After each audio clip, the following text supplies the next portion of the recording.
Welcome back to the Tech Coach Corner YouTube series presented by Dyknow. I'm Tiara Lustig, your host, and today we have a great episode with Bruce Reicher talking all about why right now is the perfect time for educator tech training and professional development. So we're going to have a great conversation with Bruce. Before we jump into that, I want to remind everyone to please subscribe to Dyknow's YouTube channel, turn on push notifications so you're never missing a video, and don't forget to follow us on all of our social media channels. We also have announced our Progressive Learning Conference, which will be taking place about 2 weeks from now on September 21st through September 25th.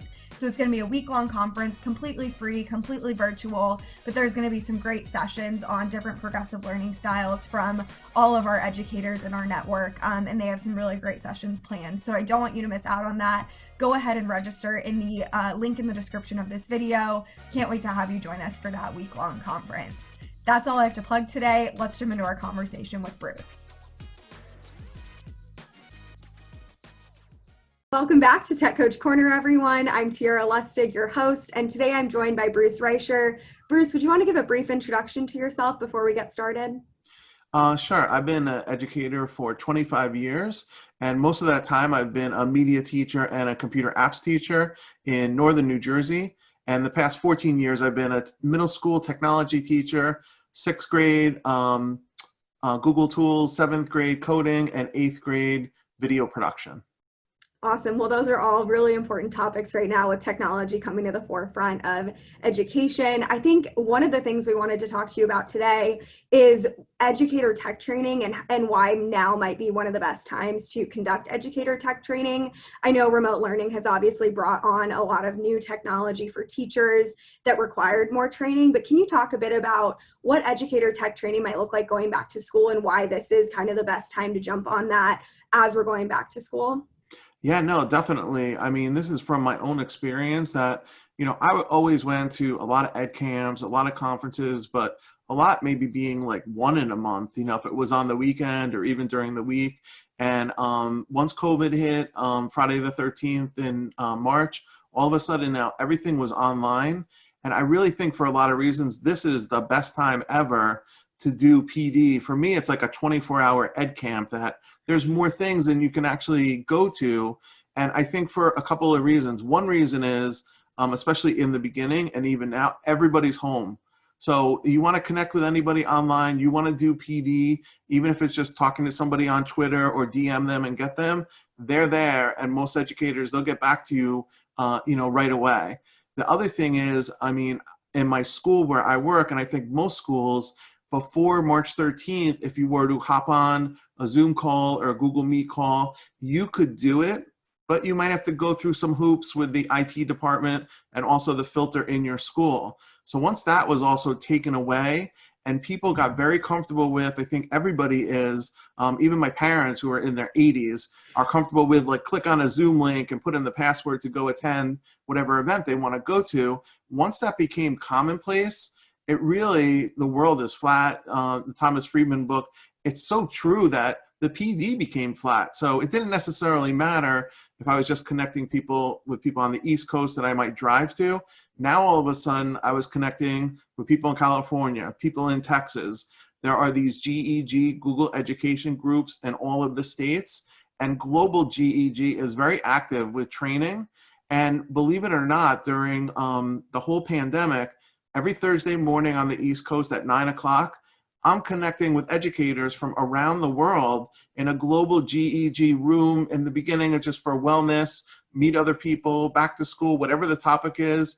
Maybe they had about 10 or 15 people who might be in the room at a time. And it blows me away because I'm, sitting here in a room in my house and I'm connecting with people, from not only all over the country, but now all over the world. And the final reason is I think everybody is in the same boat. Whatever analogy you're going to use, that we're, flying the plane while we're up there and nobody was ready for it. But Friday the 13th, we had a half day in my school. Monday the 16th, last March, that's it. We went virtual and we were remote learning. And I think everybody had something in common, that they had that feeling right back to the first day when you learn technology, that now, okay, hold on, now I'm all virtual. And there are different tools that I need to learn quickly. So I guess a lot of people, I know a lot of people had things in common. And my final comment, really what I think it's the best time, I think we're seeing the best out of educators, that educators want to help other educators. And now with social media, Twitter, Facebook, these GEG groups, ed camps now are virtual. It really has made it so there's more time in the day. And of course, you want to keep your digital balance, that you can actually go to of these conferences where you can go every single day if you wanted to, and learn new things at a time when you needed to really learn things quickly with remote learning. If you were a beginner, in the middle, or even if you were an advanced learner, there are so many new tools that you might not have used, and all the resources are at your fingertip, right in front of you on any device. Yeah, I think those are great tips and great kind of thoughts on why this is the best time for educator tech training. I completely agree with you. I think this is one of the first times that educators across the world have common ground on something and can really reach out to each other to find those answers and learn from each other. So I think this is redefining education, redefining how we use technology in education. And I know for us at Dyknow, we now host digital events that have people from, like you said, across the world attending, and we would never be able to do that without Zoom technologies or different conferencing technologies and social media. So I think it's a really valuable time to understand how vast the education space is and how many people you can connect with just digitally without leaving your house or your classroom. Yeah, I totally agree with you. And now I think not the next frontier, but the next thing to think about is whether you're in a remote model, hybrid model, whatever your school is in, what good things could you take from remote learning and either continue them forward in remote learning, or even better, bring them into your classroom. And I'll give you a quick example. If you want to be in a classroom and all the students are 6 feet away for socially, distance, and they're wearing the mask and everything is safe, well, how are they going to conference about something? You could just set them up in any of these, Zoom rooms or Google Meet rooms, put them into a room, and even if they're still in, virtually the same space, being 6 feet away, they could go into a Zoom room together and conference over what they wrote. And the other one I really want to use this year is find experts in any curriculum area, technology, social studies, science, it doesn't really matter.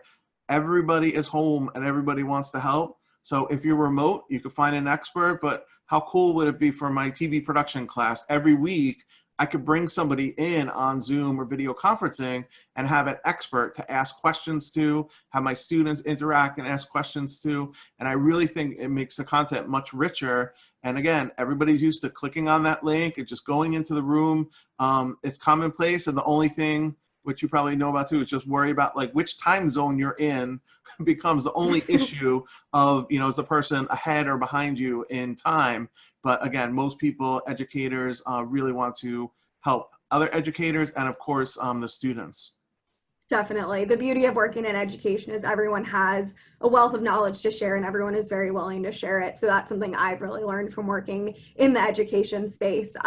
Bruce, I know you are an expert in your media and all of the things that you are doing. Where can people find you to connect with you, and what projects do you have coming up? Sure. The best place to find me is on Twitter. I'm at Reicher, Reicher. And the biggest project that I have right now is I have written a book called Scripted. It came out August 11th with Randall Toms and Paula Neidlinger. They're actually from your part of the woods. They're from Indiana, and I actually met them on Twitter. And the book is basically talks about how everybody can create media. So that's kind of my project I'm involved in now. And we're getting so many cool ways that people are using the book. And I knew people would come up with ways we didn't even think of, that they're creating media in their classroom with students.